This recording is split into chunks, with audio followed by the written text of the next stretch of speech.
പ്രേക്ഷകർക്ക് ഏറെ സുപരിചിതനായ താരമാണ് പ്രദീപ് ചന്ദ്രൻ. ബിഗ് ബോസ് മലയാളം സീസൺ 2 വലിയ ആരാധക പിന്തുണ നേടും മുമ്പ് തന്നെ ജനപ്രിയ സീരിയലുകളിലൂടെയും സിനിമകളിലൂടെയും പ്രേക്ഷകർക്ക് സുപരിചിതനായിരുന്നു ഈ തിരുവനന്തപുരത്തുകാരൻ. കുഞ്ഞാലി മരയ്ക്കാർ എന്ന ഹിറ്റ് പരമ്പരയിൽ കുഞ്ഞാലി മരയ്ക്കാറായും കറുത്തമുത്തിൽ പോലീസ് ഉദ്യോഗസ്ഥനായും തിളങ്ങിയ പ്രദീപ് 25ഓളം സിനിമകളിൽ ഇതിനോടകം അഭിനയിച്ചിട്ടുണ്ട്. ഇതിൽ 11 ചിത്രങ്ങളും മലയാളത്തിന്റെ താരരാജാവ് മോഹൻലാലിനൊപ്പമാണ്. കഴിഞ്ഞ ദിവസമായിരുന്നു പ്രദീപിന്റെ വിവാഹം. അഭിനയത്തോടുള്ള അടങ്ങാത്ത അധിനിവേശത്തിനിടെ കല്യാണം ഇത്തിരി നീണ്ടെങ്കിലും തന്റെ മനസ്സിനിണങ്ങിയ തന്നെ പൂർണ്ണമായും മനസ്സിലാക്കുന്ന ഒരു ജീവിത പങ്കാളിയെ ലഭിച്ചതിന്റെ സന്തോഷത്തിലാണ് താരം.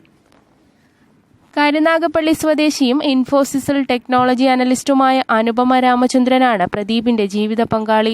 താൻ ബിഗ് ബോസിൽ ജോയിൻ ചെയ്യും മുമ്പാണ് മാട്രിമോണി വഴി അനുപമയുടെ ആലോചന വന്നതെങ്കിലും ബിഗ് ബോസ് കണ്ട് എന്നെ നന്നായി വിലയിരുത്തിയ ശേഷം ഉറപ്പിച്ചാൽ മതിയെന്നായിരുന്നു തന്റെ നിലപാട്. ബിഗ് ബോസിൽ നിന്ന് താൻ പുറത്തു വന്ന ഒരാഴ്ചയ്ക്കകം അനുപമയുടെ വീട്ടുകാർ വീട്ടിൽ വന്ന് വിവാഹം ഉറപ്പിച്ചു. നിശ്ചയം ഉണ്ടായിരുന്നില്ല. കൊറോണ അതും കൊണ്ടുപോയി. വിവാഹ വിശേഷങ്ങളെക്കുറിച്ച് ഒരു പ്രമുഖ മാധ്യമത്തിന് നൽകിയ അഭിമുഖത്തിൽ താരം വെളിപ്പെടുത്തിയതിങ്ങനെ: വിവാഹം വലിയ ആഘോഷമായി നടത്താനായിരുന്നു പ്ലാൻ, പക്ഷേ സാധിച്ചില്ല. ഏറ്റവും വലിയ സങ്കടം എന്റെ ചേട്ടന് വിവാഹത്തിൽ പങ്കെടുക്കാനായില്ല എന്നതാണ്. എനിക്കിപ്പോൾ 38 വയസ്സ് കഴിഞ്ഞു. സിനിമയുടെയും സീരിയലിന്റെയും പിന്നാലെയായിരുന്നു ഇത്രയും നാൾ. കരിയറിൽ എന്തെങ്കിലും ആയിട്ടു മതി വിവാഹം എന്ന തീരുമാനത്തിലായിരുന്നു. അതിനിടെ വിവാഹത്തെക്കുറിച്ച് ചിന്തിച്ചില്ല എന്ന് തന്നെ പറയാം. അങ്ങനെ കാത്തിരുന്ന് ഇത്രയുമായി. ഒരു ഘട്ടം മുതൽ ആര് എപ്പോൾ കണ്ടാലും എന്നാണ് കല്യാണം എന്ന് ചോദിക്കാൻ തുടങ്ങി. എന്റെ പ്രായം കടന്നുപോകുന്നതിൽ വീട്ടുകാർക്കും ടെൻഷനായി. അങ്ങനെയാണ് അവർ ഗൗരവമായി ആലോചന തുടങ്ങിയതും മാട്രിമോണിയിൽ രജിസ്റ്റർ ചെയ്തതും. എങ്കിൽ അങ്ങനെയാകട്ടെ എന്ന് ഞാനും കരുതി. ബിഗ് ബോസ് കഴിഞ്ഞതോടെ ഇതാണ് ശരിയായ സമയമെന്ന് തോന്നി. ശരിയായ ആളെയും കിട്ടിയതോടെ തീരുമാനം ഉറപ്പിച്ചു. വിവാഹത്തിനു മുമ്പ് എന്നെക്കുറിച്ച് എല്ലാ കാര്യങ്ങളും ഞാൻ അനുപമയോട് പറഞ്ഞിരുന്നു. എന്റെ ശീലങ്ങൾ ഉൾപ്പെടെ തുറന്നു പറഞ്ഞു. ബിഗ് ബോസ് കൂടി കണ്ട് എന്റെ ഏകദേശ സ്വഭാവം മനസ്സിലാക്കി ഓക്കെ അല്ലെങ്കിൽ വിട്ടേക്കൂ എന്നായിരുന്നു എന്റെ നിലപാട്. പക്ഷേ അനുപമയ്ക്ക് എല്ലാം ഓക്കെ ആയിരുന്നു.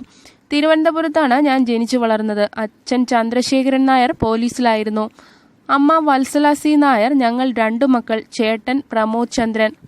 അഭിനയമാണ് കരിയർ എന്ന് ഉറപ്പിച്ച ആളാണ് ഞാൻ. അഭിനയത്തോടും സിനിമയോടുമുള്ള ഭ്രമം ചെറുപ്പം മുതൽ ഒപ്പം കൂടിയതാണ്. സ്കൂളിൽ പഠിക്കുന്ന കാലത്ത് താഴ്വാരപ്പക്ഷികൾ എന്ന സീരിയലിൽ അഭിനയിച്ചാണ് തുടക്കം. പിന്നീട് പഠനം. അപ്പോഴും അഭിനയമോഹം മനസ്സിലുണ്ടായിരുന്നു. MBA കഴിഞ്ഞ് ബാംഗ്ലൂരിൽ ജോലി ചെയ്യുന്ന കാലത്താണ് ഇനി സിനിമയിൽ ശ്രമിക്കാമെന്ന തീരുമാനത്തിൽ ജോലി വിട്ട് തിരുവനന്തപുരത്ത് മടങ്ങിയെത്തിയത്. ഡിഗ്രി കഴിഞ്ഞ് MBAക്ക് ചേരും മുമ്പ് ഞാനൊരു ഫിലിം അക്കാഡമിയിൽ ചേർന്ന് സിനിമയെക്കുറിച്ച് പഠിച്ചിരുന്നു. തിരുവനന്തപുരത്ത് മടങ്ങിയെത്തി മറ്റൊരു ജോലി കണ്ടെത്തി. 1 വർഷം കഴിഞ്ഞപ്പോഴേക്കും സിനിമയിൽ ആദ്യാവസരം കിട്ടി. എന്റെ ബന്ധു വിമൽകുമാർ മോഹൻലാൽ ഫാൻസിന്റെ പ്രധാനിയാണ്. അദ്ദേഹം വഴിയാണ് മേജർ രവി സാറിനെ പരിചയപ്പെട്ടതും മിഷൻ 90 ഡേയ്സിൽ അവസരം ലഭിച്ചതും. പിന്നീട് മേജർ രവി സാറിന്റെയും ആന്റണി പെരുമ്പാവൂർ സാറിന്റെയും മിക്ക സിനിമകളിലും എനിക്ക് വേഷങ്ങളുണ്ടായിരുന്നു. ഇതിനോടകം 25ഓളം സിനിമകളിൽ അഭിനയിച്ചു. അതിൽ 11 ചിത്രങ്ങൾ ലാലേട്ടനൊപ്പമാണ്. വാടാമല്ലി എന്ന ചിത്രത്തിൽ നായക പ്രാധാന്യമുള്ള വേഷമായിരുന്നു. ബിഗ് ബോസ് ജീവിതത്തിലെ മറക്കാനാകാത്ത അനുഭവമായിരുന്നു. സോഷ്യൽ മീഡിയയിൽ ചില നെഗറ്റീവ് കമന്റുകൾ വന്നെങ്കിലും അതൊന്നും നേരിട്ട് ബാധിച്ചിട്ടില്ല. സിനിമ, സീരിയൽ, ചാനൽ വാർത്തകൾക്കായി ഈ ചാനൽ മറക്കാതെ സബ്സ്ക്രൈബ് ചെയ്യൂ. ബെല്ലൈക്കൺ കൂടി അമർത്തിയാൽ ഞങ്ങൾ അപ്ലോഡ് ചെയ്യുന്ന വീഡിയോകൾ നോട്ടിഫിക്കേഷനായി ലഭിക്കുന്നതാണ്.